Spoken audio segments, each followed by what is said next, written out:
Entonces, el tema que vamos a tratar es la microbiota, su papel en la salud y la enfermedad. Estos son mis conflictos de interés para esta charla. Y, doctora Margarita, el cerebro y nuestra jefe en este simposio nos ordenó que empezáramos con un caso clínico. Doctora, con su permiso, voy a presentar y voy a iniciar solamente con 5 casos clínicos. El primer caso es esta señora, joven, 25 años, es una ejecutiva de ventas, tiene un cargo muy alto que lleva un año de evolución de dolor abdominal, distensión, diarrea, estreñimiento, todos los exámenes, incluyendo la colonoscopia normales, diagnóstico, síndrome de intestino irritable.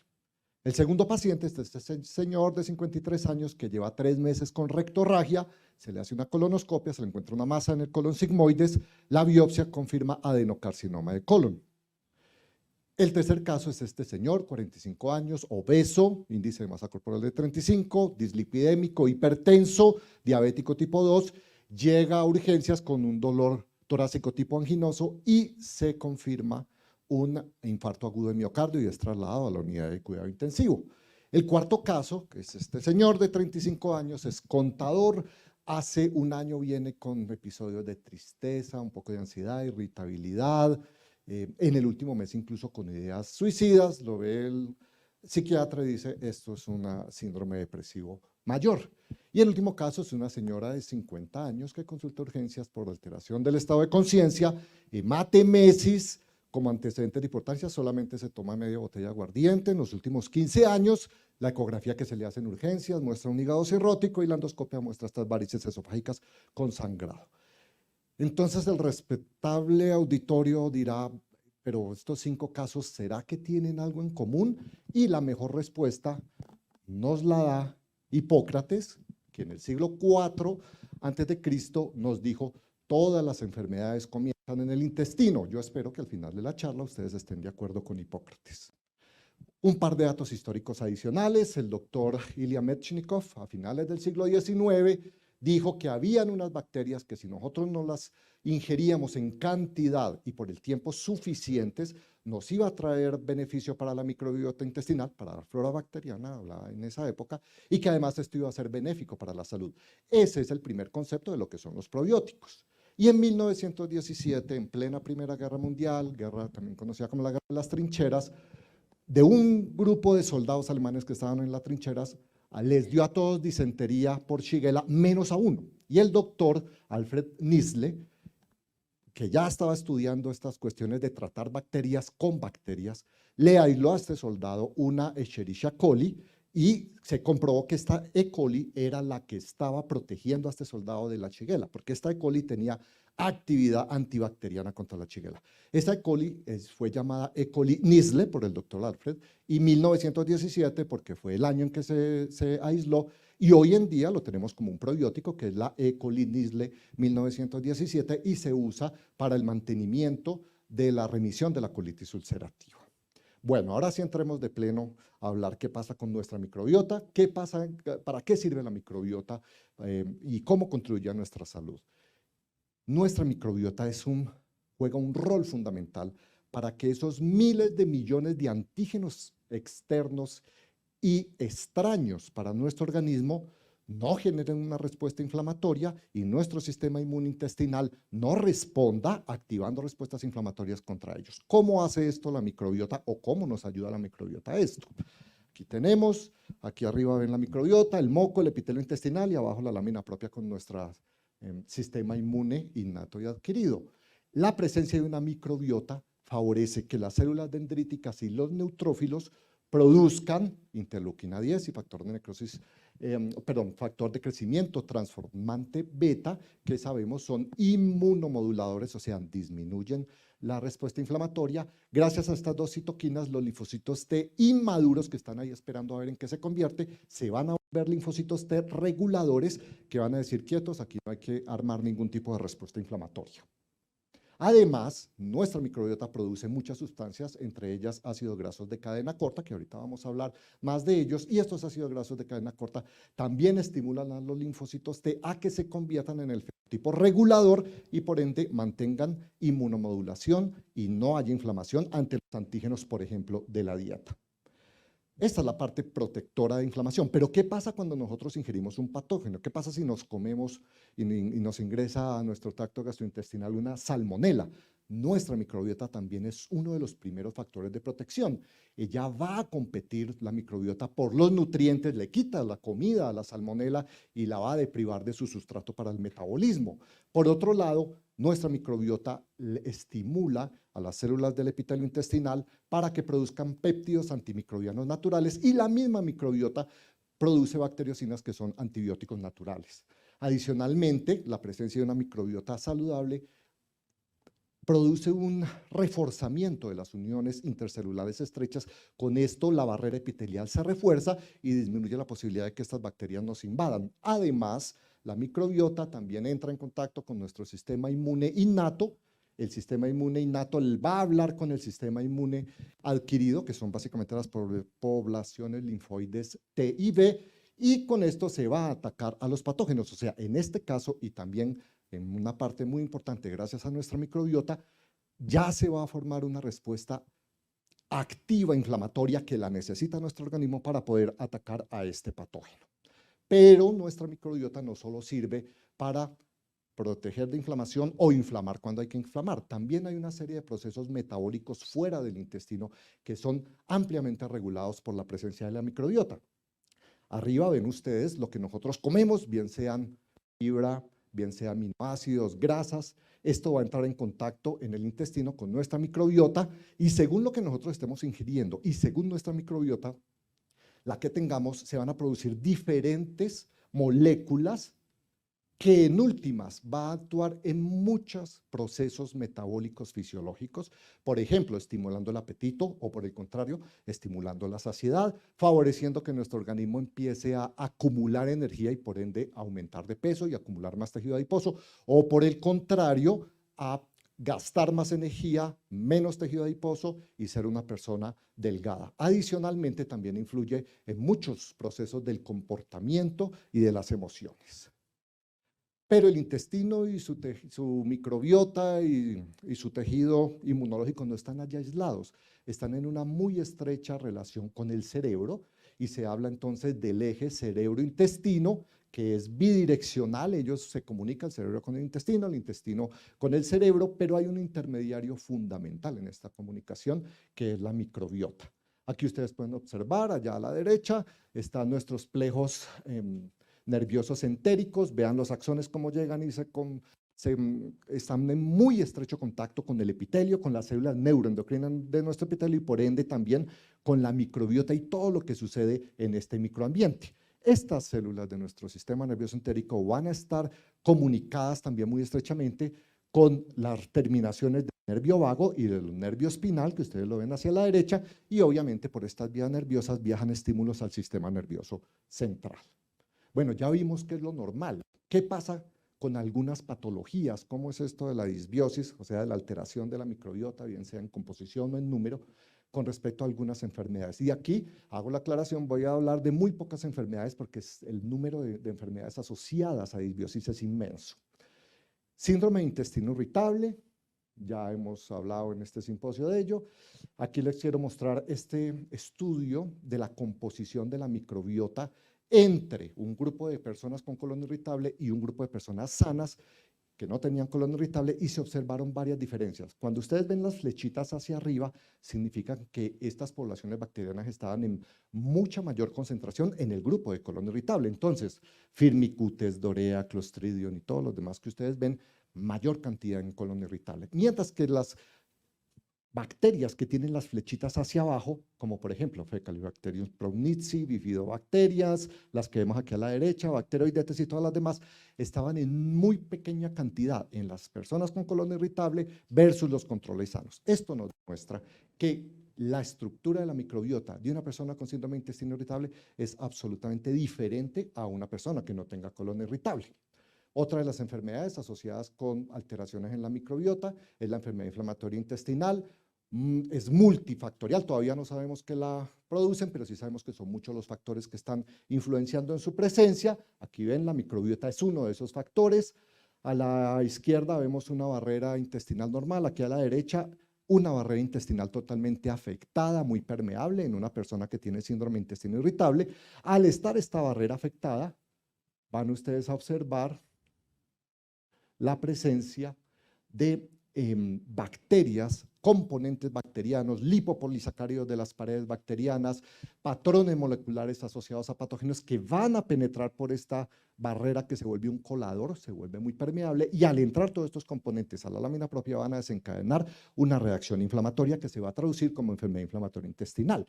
Estos procesos vienen generándose en una persona con enfermedad inflamatoria intestinal probablemente desde su temprana infancia. Hay factores como el tipo de nacimiento, si es la persona nacido, por ejemplo, por cesárea, si es de chiquito ha recibido antibióticos, si está en un ambiente demasiado higiénico, niños puestos en una burbuja de cristal que no los dejan gatear porque les dan bacterias en las manos, etcétera. Esto más un sedentarismo con el paso del tiempo, con una dieta chatarra, una dieta pues muy baja en fibra, en vegetales, en frutas. Esto va a hacer que la microbiota de esta persona sea una microbiota disbiótica y en últimas, en una persona susceptible que probablemente tenga una base genética, nos va a desencadenar una enfermedad inflamatoria intestinal. Hay diferencias en la microbiota de las personas con enfermedad inflamatoria intestinal comparados con las personas normales.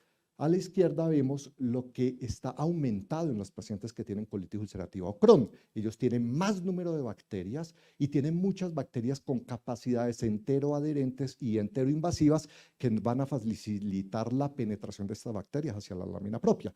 A la derecha ven qué es lo que está disminuido. Está disminuido la diversidad bacteriana, o sea, hay muchas bacterias, pero no son diversas, y esto es uno de los grados más altos de disbiosis que puede haber. Y tenemos que las bifidobacterias y la Fecalibacterium prausnitzii, que son bacterias que se relacionan con una respuesta antiinflamatoria, están disminuidas en los pacientes con enfermedad inflamatoria intestinal.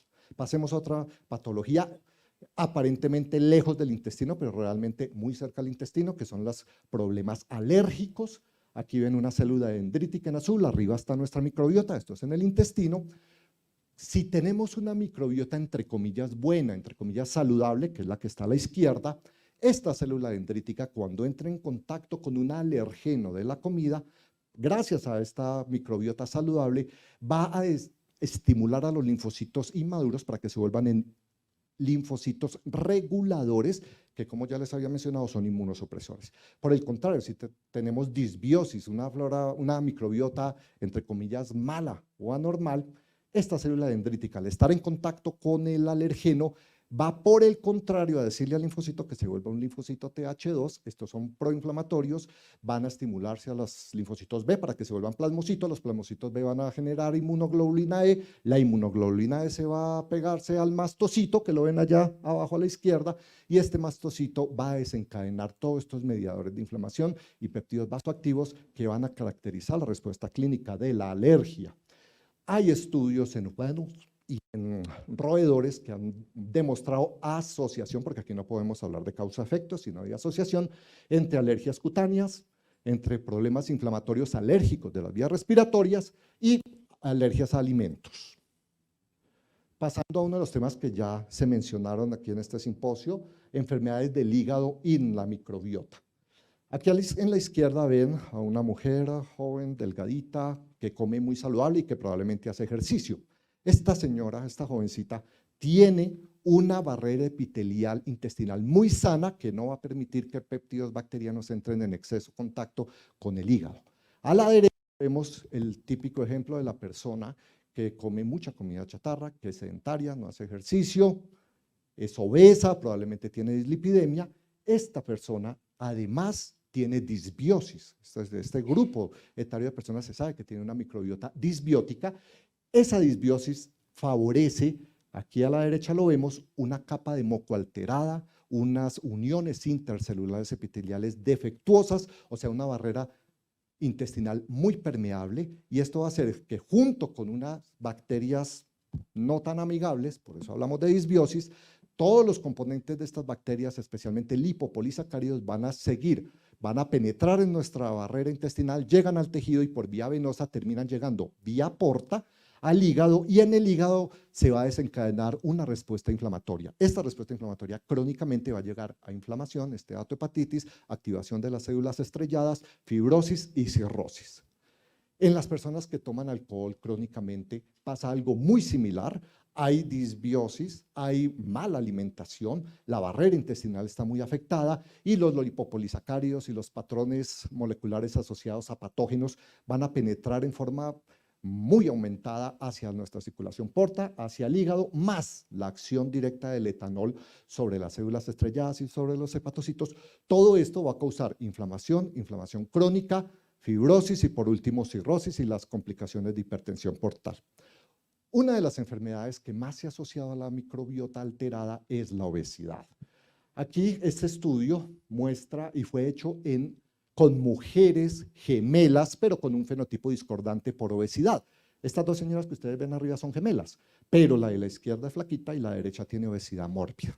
Pues cogieron a estos ratoncitos que primero les esterilizaron el intestino, al ratón de la izquierda, el de buenas, le pasaron la microbiota de la señora de la izquierda, la flaquita, y al pobre ratón de la derecha le pasaron la microbiota de la señora más gordita. Y el resultado, bajo iguales estándares de alimentación, fue que el ratón de la izquierda seguía siendo flaquito y el ratón de la derecha se volvió gordo.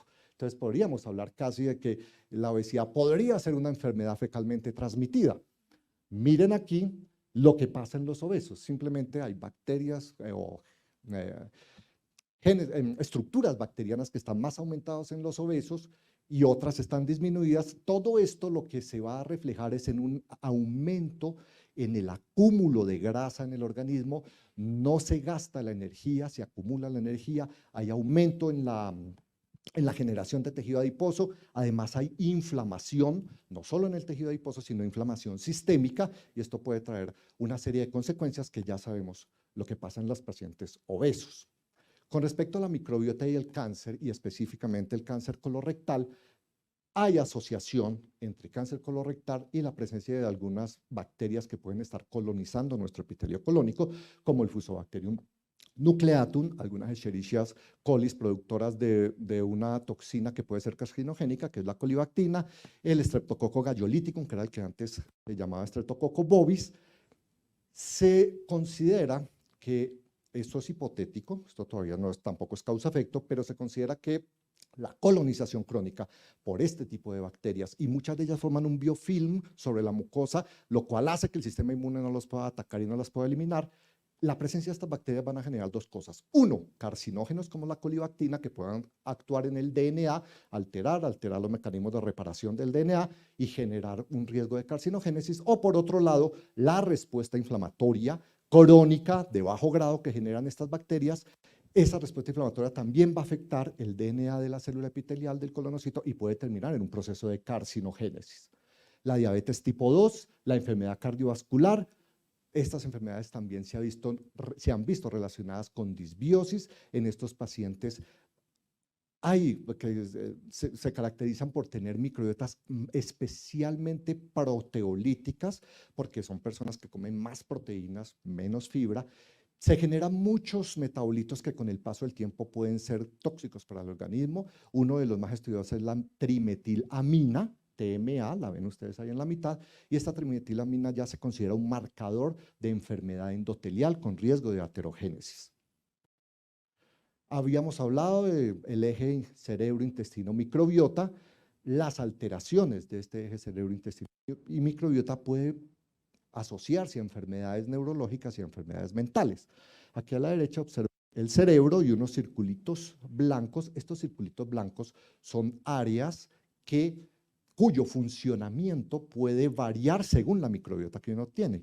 Y cuando miramos qué es lo que hacen esas áreas, ahí encontramos áreas para los procesos de memoria, áreas para los procesos de aprendizaje, para la sensación de saciedad, para la sensación de apetito, para el control del estrés, etc.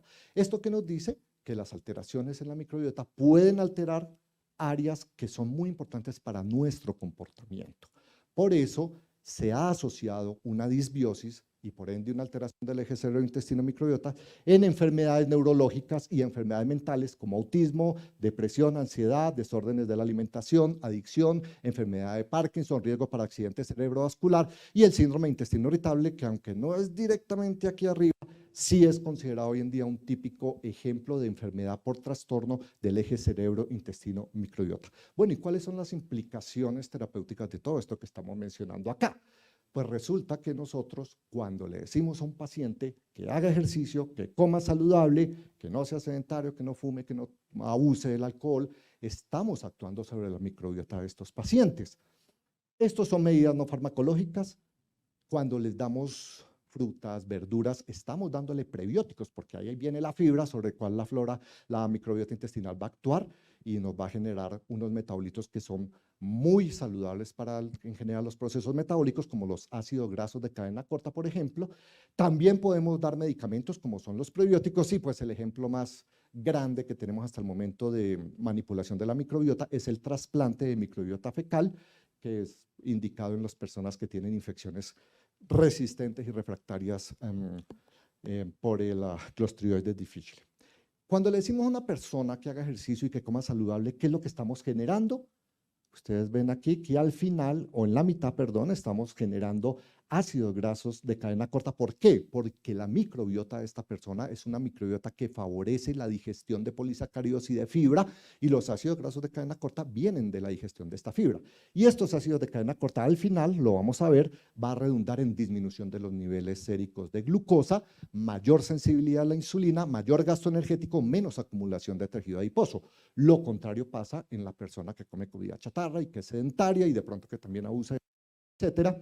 Estas personas tienen una microbiota más proteolítica, va a generarse una serie de metabolitos, incluyendo la trimetilamina, inositol, etcétera, y esto al final lo que va a generar en nuestro organismo es aumento de los niveles séricos de glucosa, mayor resistencia a la insulina, menos gasto energético, más acúmulo de tejido adiposo, obesidad y, lo más importante, un fenómeno de inflamación metabólica crónica que va a tener otra serie de consecuencias.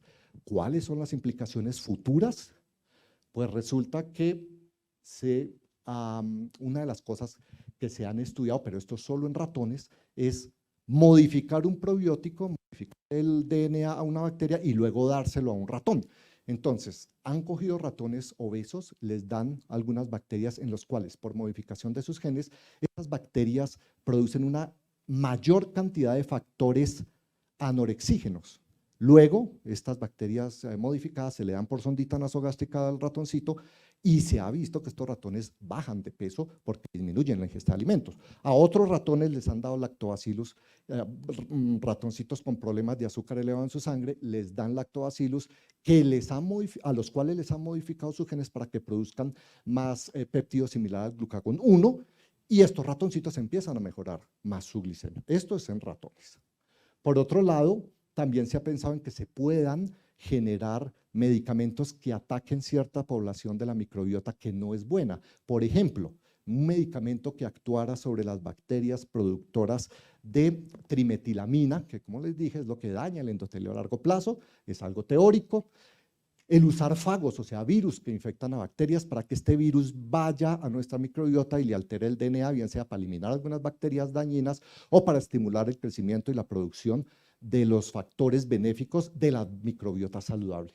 Y por último, gracias a ingeniería genética, buscar la forma de modificar los genes propios de nuestra microbiota para eliminar algunos grupos de microbiota o estimular la función genética de la microbiota saludable.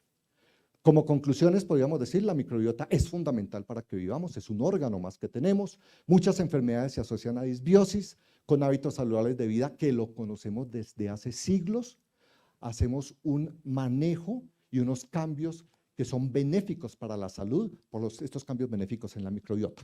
En un futuro probablemente se desarrollen unas terapias dirigidas a blancos muy específicos. Hoy en día, por ejemplo, se está hablando de cómo se podría manipular la microbiota para que terapias inmunológicas, oncológicas, que van hacia checkpoints inmunológicos para tratamiento de cáncer, gracias a manipulaciones de la microbiota, sean mucho más efectivas y tengan mejores resultados en nuestros pacientes. Muchas gracias.